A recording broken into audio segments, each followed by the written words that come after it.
suuragal ma tahay in dad sabool ah ay 5 goor laban khayraadka daleeyahay waliba 8 sano oo kali ah haddii aad ka hadlayso Brazil jawaabtu waa haa ka waran haddii aad ogaato in qofka shaqadaas qabtay uusan dhammaysan waxbarashadiisii hoose waa nin fahmay sida loo xalliyo dhibaatooyinka saboolka maxaa yeelay dadka saboolka ah ayuu ka sii saboolsanaa waa Lula da Silva taageerihii wax mahaysatada taasina waa Brazil dhulkii khilaafka iyo hardanka sidee haddaba wadankii Samba u hormariyay saboolkiisa فكيف نهضت بلاد السامبا بفقرائها؟ تاريخ التناقض قهوة بحليب Brazil waxaa lagu tiriyaa inay ka mid tahay dawladaha bedkoodu aadka u ballaaran yahay isla markaana leh khayraadka aadka u badan waa sababta ka dhigtay meel uu hunguriyeeyo gumaystihii Boortaqiisku kaasoo xukumayay muddo 3 qarni ama 300 oo sano ah ugamana guurin si dhammaystiran ilaa sanadkii 1827 isaga oo uga tagay koox yar oo dabaqad sare ah aristocracy kuwaas oo milkiyey ama yeeshay dadkii iyo dalkiiba isla markaana ciidan ka dhigtay saboolka iyo wax mahaysatada nidaamka jamhuurigu waxa uu ka dhashay Brazil sanadkii 1889 waxa uu ahaa xilli cusub ha yeeshee wax cusub uma keenin saboolka Brazil iyo deegaankaba sidaas awgeed xaalku waxa uu iska ahaa murugo iyo musiibo wada jira waxa imanayay xukuumado militari ah oo keligii talis ah waxa jiray dagaal sokeeye dhibaatooyin dhaqaale wadankana waxa gacanta ku dhigay ganacsatada waaweyn ee bunka waxa uu ahaa xilli dadka hodanka ah u siyaadiyay hodantinimadooda kuwa saboolka ahna u kordhiyay saboolnimadoodii Brazilna waxa uu ka dhigay dawlad bun iyo caano la isku darsado taasna waxa loo tirinayaa inay yihiin labada waxyaabood ee ugu waaweyn ee ay soo saartay Brazil bun iyo caano البدايات نهضة غير متوازنة Brazil waxa ay horumarkeeda dhaqaale xilli hore la bilowday hogaamiyaheedii Getúlio Vargas sanadkii 1930 waa ninkii isku dayay inuu ka dhigo afkambigiisii military kacdoon kor u qaada dhaqaalaha wadanka Vargas waxa uu aas-aasay sanadkii 1937 dawlad cusub waxa uuna ka takhalusay xilli madaxeedkiisii badeecadii kaliya ahayd ee Brazil waxa uuna ku dhawaaqay casrigii farsamada Brazil oo ah dawlad hodan ku ah naftada waxa uu dhisay dhowr shirkadood oo wadani ah sida shirkadda Petrobras ee shidaalka natiijadii waxa ay noqotay guulo waaweyn oo uu xaqiijiyay aabihii saboolka ha yeeshee guulahaasi ma ahayn kuwa ku filan inay dadkiisa ka saaraan saboolnimada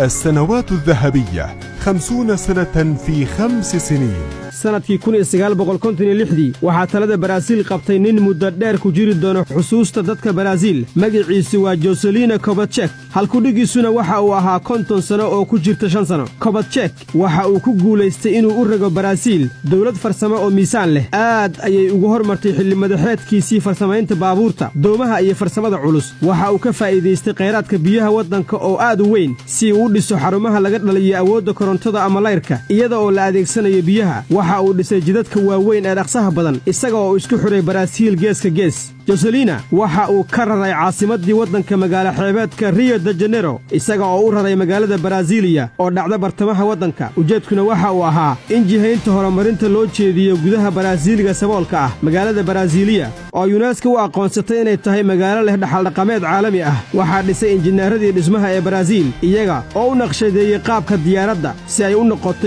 diilo dul hayaabaysa samada dadka Brazil taas oo xariga ka jaray Juscelino sanadkii 1960 waxa ay u soo gudubtay si dhaqsi leh si ay u cadaato guusha weyn ee la gaaray kobaca dhaqaalaha ayaa gaaray 7.9% sanadkii waxa aad u kordhay wax soo saarka farsamada 80% taasina waxa ay horseeday in ribixa ama faa'iidada farsamadu ay u boodo 76% waxa ay ahaayeen guulo aad u fara badan oo baraf ah kuwaas oo aan sii jirin ilaa ay dhalaalaan si ay daboolka uga qaadaan qasaarooyinka ku hoos jira guusha Juscelino waxa ay ahayd mid ku kacday qiimo aad u sareeya marka laga tago dhaqaalaha aadka u ballaaran ee ku baxay dhismaha caasimadda cusub siyaasadda dhaqaalaha ee Juscelino waxa sal u ahaa soo saaridda badeecooyin aad qiimahoodu u sareeyo sidaas awgeed saboolnimada baahsan ee ka jirta wadanka ayaa sababtay inuu hoos u dhaco dalabka ama baahida loo qabo badeecooyinkaas taasina waxa ay keentay in deymaha dibaddu ay kor u kacaan iyaga oo halkii ay ka ahaayeen 87 milyan oo dollar gaaray 297 milyan oo dollar qiyaasta sicir bararka ayaa sanadkii 1963 waxa ay gaartay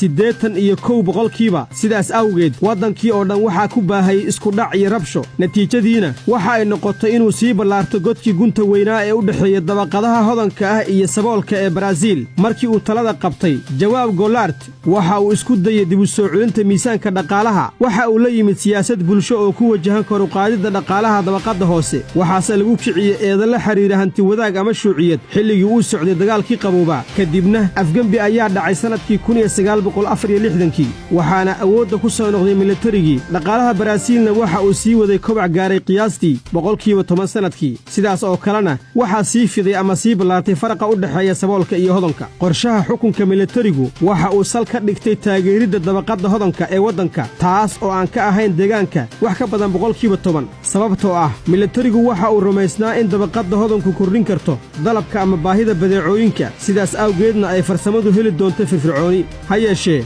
horraantii 80-yadii iyada oo ay taagnayd dhibaatadii deymaha caalamiga ah ayaa arrinkii sii qarxay iyada oo uu gaaray sicir bararku heerar aan horay loo arag deymihiina waxa ay u sii kordheen si weyn kobicii waa joogsaday dhaqaalihiina waxa uu bilaabay inuu dumo waxaana cirka isku shareeray shaqala'aan ama baagamuudda iyo sabool weliba heer aad u cabsi geliyey waddanka Brazil waxaa hareeyey dibadbaxyo waaweyn horraantii 80-yadii bannaanbaxyadaasi waxa ay ku guulaysteen baabi'inta xukunkii militariga iyo dib u soo celinta nidaamkii tala wadaagga sanadkii 1985 dastuur cusub oo ididiilo iyo ilays bixinaya ayaa yimid waxbarashada loo dhan yahana waxa uu ka dhigay qasab ilaa da'aadda 17 jirka kadib markii uusan dulleeyay hantilayaashii bulshada nidaamkii tala wadaaggu waa soo laabtay kani waa warka farxadda leh ha yeeshee warka xumi waxa uu ahaa in muxaafidiintii cusbeed ay talada qabsadeen horraantii 90-meeyadii kuwaasi waxa ay la imaan doonaan siyaasad liberaal ah oo dhaqaalaha ka dhigtay mid gaar ah kana joojisay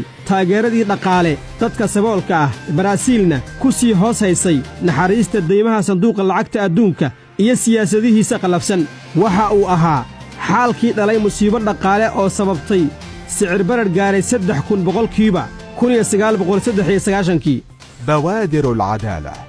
xiddiga markaan magaciisu waa Fernando Cardoso xilkiisu waa wasiirka maaliyadda qorshihiisuna waa dib u soo celinta deganaanshaha sanadkii 1994 Cardoso waxa uu soo saaray lacag cusub qiimaheedana waxa uu ka dhigay $1 kadibna waxa uu ku guulaystay inuu aad hoos ugu dhigo sicir bararka isaga oo gaarsiiyey 2% waxa uu joojiyey dumiddii degdegga ahayd ee dhaqaalaha dadka saboolka ah waxa ay ahayd siyaasad gaarsiisay hoggaanka xukunka sanadkii 1995 ha yeeshee dadka Brazil ma aanay gaarsiin xaqiijinta inay isku filnaadaan xukuumaddiina waxaa qasab ku noqotay inay mar kale amaah ka soo qaadato dibadda si ay uga hortagto fadhiidnimada $93 bilyan oo dayn ah ayuu Cardoso uga tegay Brazil taasina waxa ay ka dhigtay Brazil inay noqoto dawladda ugu weyn ee u qaamaysan ama u daymaysan sanduuqa lacagta adduunka waa dawlad qarka u saaran inay kacdo ama musallafto kobac aan ka gudbayn lambarka eber iyo tabar la'aan sababta inay bixin weyso daynta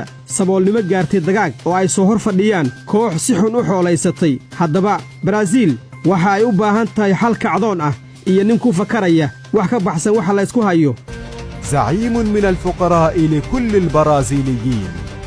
waa nin ka soo dhex bixi doona saboolka iyo wax mahaysatada qudhooda waxa uu ka soo bilaabay kobacaseeye waxa uuna gaaray madaxweynaha dawladda ugu weyn Latin America sanadkii 2003 sooyaalkiisa marka la eego waxa uu aad ugu kacsanaa xukunka militariga isaga oo xabsiyada militariga ku qaatay 3 sano oo xarig ah sanadkii 1981 waxa uuna ka mid noqday hogaamiyayaasha ugu shacbiyada badan ee taageera saboolka iyo wax mahaysatada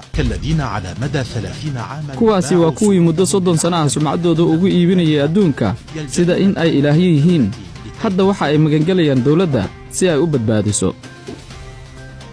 Lula waxa uu ogaaday in Brazil aanay kala dhantaalnaanta ugu wacnayn xoolo iyo khayraad la'aan ha yeeshee dhibaatadu waxa ay ka taagan tahay dhinaca muhiimadda kala hormarinta dhibaatadu waxa ay ka taagnayd u wareejinta awoodda xukuumadihii hore dhinaca hantiilayaasha iyo dabaqadda sare iyada oo xukuumadahaasi ay aaminsanaayeen in aragtidaasi ay kor u qaadayso dhaqaalaha keliga ah ee waddanka Da Silva waxa uu ogaaday in khayraadka dhabta ah ee waddanku uu ku jiro saboolka dalka 95 milyan oo qof oo shaqaysa waa kaydka dhabta ah ee Brazil aragtida fariidka ah waxa ay ahayd mid fudud kor u qaad ama hinji dhaqaalaha dadka saboolka ah si ay iyagu u hormariyaan dhaqaalaha waddanka waxa uu ahaa qorshe argagax geliya hantiilayaasha iyaga oo u qaatay in qorshahaasi ka xoogi doono xoolahooda ha yeeshee Lula luula da silva waxa uu ku adkaystay qorshihiisii waxa uuna dabool qaaday barnaamijkiisii udubdhaxaadka noqday ee waxtarka qoysaska saboolka ah waa barnaamij u oggolaanaya qoysaska saboolka ah inay helaan mushaar bilo ah oo looga beddelanayo in wax la baro carruurtooda waxa kale oo uu bilaabay barnaamij tababarka xirfadaha ah waxa uu dhammaan daafaha waddanka ka dhisay iskuullo xirfadeed iyo jaamacado horumariya teknolojiyadda waxa uu fududeeyey in ka badan 20 milyan oo fursado shaqo ah si uu malaayiin sabool ah u geliyo suuqa shaqada الفقراء ثم الفقراء ثم الفقراء mashaariicda luula ee dhiirigelinta badan waxa ay dabooshay nolosha 46 milyan oo qof ama wax u dhigma 4 meelood meel ka mida deegaanka Baraasiil iyada oo aan mashaariicdaasi dawladda ugu kicin wax ka badan 30 bilyan sanadkii haddana natiijadii mashaariicdaasi waxa ay noqdeen kuwa aad uga sarreeya sidii la filayey waxaa si fiican u hagaagay awoodda waxgadashada ee saboolka waxaa kordhay baahida loo qabo badeecooyinka waxaana si heer sare ah u dhaqaaqay garangartii dhaqaalaha si ay uga jawaabto baahiyaha sii kordhaya ee suuqa الطفرة المعجزة muddo 8 sano gudaheed ah Baraasiil waxa ay bixisay dhammaan deymihii sanduuqa lacagta adduunka kaba sii fiicane waxa ay noqotay mid ka mid ah dawladaha ugu waaweyn ee deynta siiya IMF waxaana kor u kacay mushaarka ugu hooseeya ee la qaato isaga oo ka kacay 200 oo riyaal isla markaana gaaray 510 riyaal waxa hoos u dhacay qiyaasta shaqala'aanta iyada oo halkii ay ka ahayd 9.2 boqolkiiba hoos ugu dhacday 6.2 boqolkiiba dhaqaalaha ka soo xarooda waxyaabaha ay dhoofiso Baraasiil ayaa kor uga kacay 60.3 boqolkiiba isaga oo gaaray 152.9 bilyan oo dollar kaydka lacagta ayaa ka kobcay 38 bilyan isaga oo gaaray 275 bilyan oo dollar qiyaastii 28 milyan oo qof ayaa ka tallaabsaday xariiqa saboolka xarumaha lagu fuliyo danta guud ayaa gaaray 7,000 oo xarumood nafaqadarrida carruurta ayaa hoos ugu dhacday 61% waxaana kordhay tirada ku biiraysa tacliinta sare qiyaas dhan 63% maalgashiga dhismayaasha deegaanka ayaa cirka isku shareeray isaga oo ka kacay 7 milyan isla markaana gaaray 63.2 bilyan oo dollar taas oo ka dhigan in wax soo saarka guud ee Baraasiil ku tallaabsaday isla markaana xaqiijiyey inuu ka soo boodo nus trilyan dollar una booday wax kor u dhaafay 2 trilyan iyo bar dollar markaan uma kordhin hantiilayaasha qaninimo saboolkana saboolnimo ha yeeshee dhammaan ayaa hodontinimadooda kor u kacday 8 sano oo keli ah ayaa ku filnayd luula si uu Baraasiil uga rogo dawlad ku dhawaato inay dunto una rogo inay noqoto dhaqaalaha lixaad ee ugu xoogga badan adduunka عودة الأزمة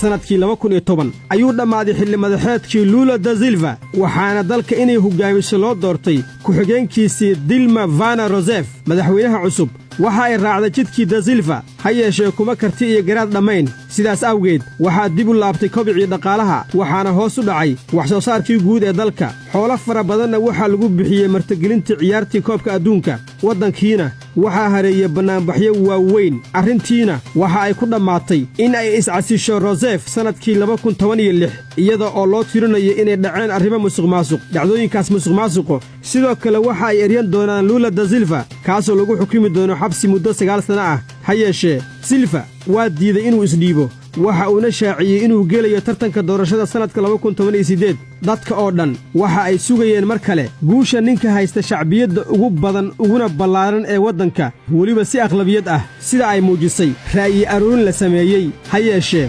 hanjabaadda hoggaamiyayaasha ciidanka xoogga dalka ee ahayd inay soo faragelinayaan doorashada ayaa ku qaaday luula inuu isu dhiibo booliiska sidaas awgeed waxaa loo diiday inuu galo tartanka doorashada madaxtinimo doorashooyinkii waa dhaceen si uu ugu guulaysto xagjirka midigta fog oo ah sargaal howlgab ah waa Jair Bolsonaro sidaas awgeed waxaa dib ugu soo noqday talada Baraasiil jananadii taageeraya dabaqadda sare ee hantiilayaasha si ay tijaabadii guulaysatay ee dhaqaalaha Baraasiil dhammaanteed ugu dhacdo kala goys halis ah waa kala goys uu xabsiga gelayo aabbihii saboolka kaas oo uu ku tilmaamay Obama inuu yahay siyaasiga ugu caansan adduunka Baraasiil dhammaanteedna ay gelayso imtixaanka dib u laabashada ha yeeshee ma aha dhammaadkii sida uu da silva ka yidhi hadalkii ugu dambeeyey ee uu ka jeediyey meel fagaara ah luula waxa uu noqday aragti tijaabada Baraasiilna waxa ay noqonaysaa ayaamaha soo aadan hagaha uu adduunku ka shidaal qaadanayo si uu xal ugu helo dhibaatooyinkiisa